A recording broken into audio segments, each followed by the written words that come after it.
Bayangkan kamu baru saja memenangkan tiket keliling dunia untuk mengunjungi landmark paling terkenal di planet ini. Menyenangkan bukan? Tapi ada satu catatan, kamu mungkin akan mengunjunginya untuk terakhir kalinya dalam hidupmu. Itu karena landmark-landmark ini terancam lenyap dalam masa hidup kita. Astaga! Paris, kota cinta.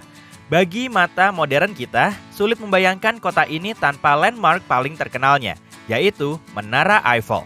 Tapi tentu saja, menara ini nggak ada sejak dulu kala. Gustave Eiffel, arsitek menara ini ditunjuk untuk menampilkannya pada pameran dunia tahun 1889.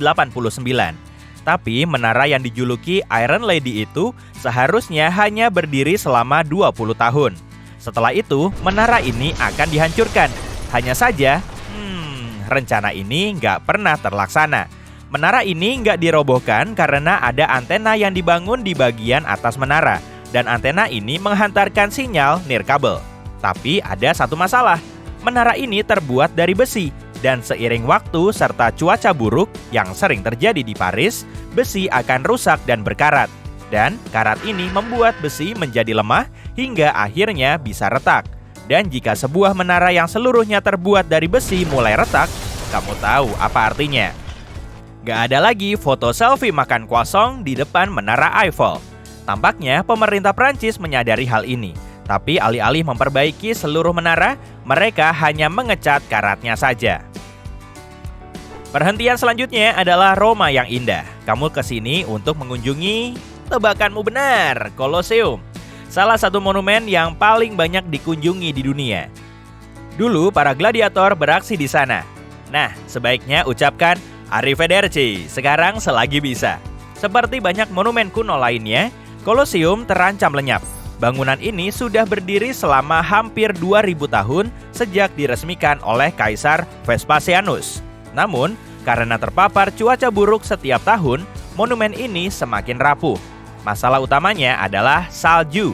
Ketika salju menyelimuti Colosseum, air yang membeku meresap ke dalam celah-celah bebatuan dan membuatnya menggembung.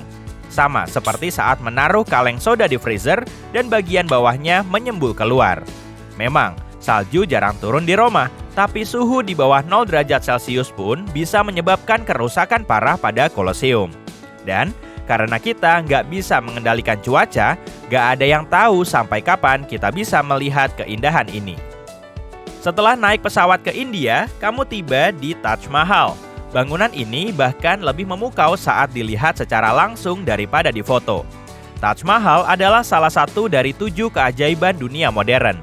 Tapi kamu mungkin bertanya, kenapa bangunan ini terancam hilang? Monumen ini selesai dibangun pada tahun 1643 dan dibuat dari marmer putih murni sebagai hadiah dari Kaisar Shah Jahan untuk istri tercintanya. Kalau kemeja putih kita saja bisa kotor hanya dengan melangkah keluar rumah, bayangkan sebuah monumen terbuka yang sudah berdiri lebih dari 4 abad. Taj Mahal terletak di kota Agra, tepat di samping sungai Yamuna. Selama bertahun-tahun, wilayah ini menjadi sangat tercemar. Dan semua polusi ini menyebabkan kerusakan pada Taj Mahal. Mahkamah Agung India sudah memperhatikan masalah ini selama bertahun-tahun dan mengatakan monumen ini berubah warna menjadi kehijauan dan coklat. Jadi, pihak otoritas tinggi menyatakan pemerintah setempat harus merestorasi Taj Mahal sepenuhnya atau mereka akan menutupnya. Atau lebih buruk lagi, menghancurkannya. Demi kebaikan umat manusia, kuharap mereka memutuskan untuk merestorasinya. Kalau enggak, maka hanya akan tersisa 6 keajaiban dunia. Akhirnya kamu sampai di Amerika Selatan. Lebih tepatnya, kini kamu berada di wilayah pegunungan Peru. Kalau nggak terbiasa berada di ketinggian, kamu mungkin akan sedikit pusing. Tapi semua itu sepadan saat melihat reruntuhan suku Inca yang memukau di Machu Picchu. Kota ini terletak di ketinggian lebih dari 2100 meter di atas permukaan laut. Dan nggak ada yang tahu bagaimana suku Inca membangun desa yang begitu kompleks. Itulah kenapa situs ini menarik sekitar 440.000 pengunjung setiap tahunnya. Tapi karena peraturannya tidak terlalu ketat, situs ini juga perlahan-lahan mengalami kerusakan. Machu Picchu mungkin korban dari apa yang disebut sebagai overtourism. Kalau melihat cuplikan video dari situs ini pada hari biasa saja, pengunjungnya sudah penuh sesak. Dan meskipun kota ini terbuat dari batu-batu yang cukup kokoh, tetap saja rentan terhadap erosi, baik akibat ulah manusia maupun cuaca. Ya ampun, sepertinya itu kabar buruk. Ada satu lagi monumen batu yang perlu kamu coret dari daftarmu. Kamu bisa menebak yang mana? Ya, Stonehenge. Terletak di perbukitan Wiltshire, Inggris. Stonehenge sudah ada sejak lebih dari 5.000 tahun lalu. Tidak ada yang tahu kapan persisnya dibangun, tapi dengarkan dulu. Kalau satu-satunya penyebab kerusakan monumen ini adalah erosi, maka akan butuh waktu jutaan tahun sebelum monumen ini lenyap. Tapi kenyataannya nggak seperti itu. Sejak tahun 1995, ada beberapa proposal dari pemerintah Inggris untuk membangun terowongan bawah tanah yang menghubungkan Inggris bagian tenggara dan barat daya. Masalahnya, terowongan tersebut melintas di bawah Stonehenge dan bisa saja mengguncang fondasi situs tersebut. Wah, bahaya! Sejak proyek ini diusulkan, para pemerhati monumen setempat telah mendirikan aliansi Save Stonehenge untuk mengamankan monumen ini. Mereka sangat yakin proyek seperti terowongan ini akan sangat merusak situs tersebut. Mesir! Kali ini, untuk tiba di tempat tujuanmu, kamu bepergian dengan bergaya. Maksudku menunggangi unta. Tentunya cuma untuk foto-foto saja. Tapi kenapa kamu ke sini? Kamu datang untuk melihat Sphinx Agung. Itu loh yang hidungnya patah. Sphinx juga dibangun jauh di masa lalu, lebih dari 4.000 tahun yang lalu. Dan pada masa itu, mereka menggunakan apa yang mereka miliki, yaitu batu kapur. Kini beberapa peneliti percaya bahwa cuaca ekstrim bisa merusak batu-batu kapur Sphinx. Batu-batu ini merupakan jenis batuan yang sangat berpori, sehingga air dengan mudah menyusup ke dalamnya dan membuat erosi terjadi lebih parah dan lebih cepat. Air juga datang dari bawah, tidak seperti piramida Giza. Sphinx Agung diukir langsung dari batuan dasar, dan tepat di bawah monumen ini terdapat dasar sungai yang juga merembes ke dalam Sphinx, membuatnya semakin rapuh. Semoga saja Mesir nggak dapat banyak curah hujan dalam beberapa abad ke depan.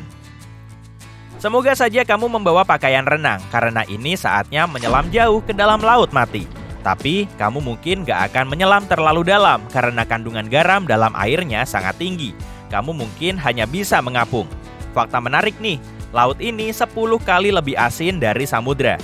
Mungkin sedikit ironis bahwa laut mati terancam lenyap, tapi itu benar. Permukaan danau ini turun 1,2 meter setiap tahunnya.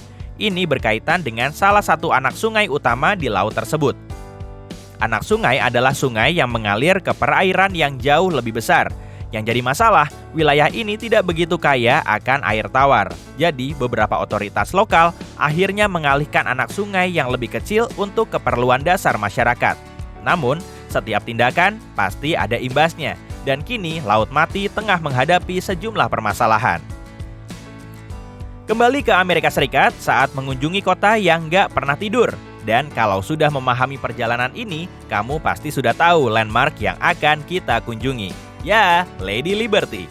Mungkin ini mengejutkan bagi sebagian orang, tapi patung Liberty awalnya berwarna tembaga. Warnanya berubah menjadi hijau karena oksidasi. Aku pun mungkin akan berubah hijau kalau terus-menerus terpapar cuaca New York yang ekstrim. Beberapa peneliti mengatakan, polusi udara juga bisa mempercepat proses oksidasi, sehingga mengancam umur panjang Lady Liberty. Tentu saja, New York City banyak melakukan perawatan dan pemeliharaan. Semoga saja itu cukup untuk membuat kita bisa terus melihat patung ini selama masa hidup kita. Sekarang saatnya pulang. Aku sangat menikmati perjalanan ini. Semoga kamu juga. Semoga kita masih akan bisa mengunjungi tempat-tempat ini.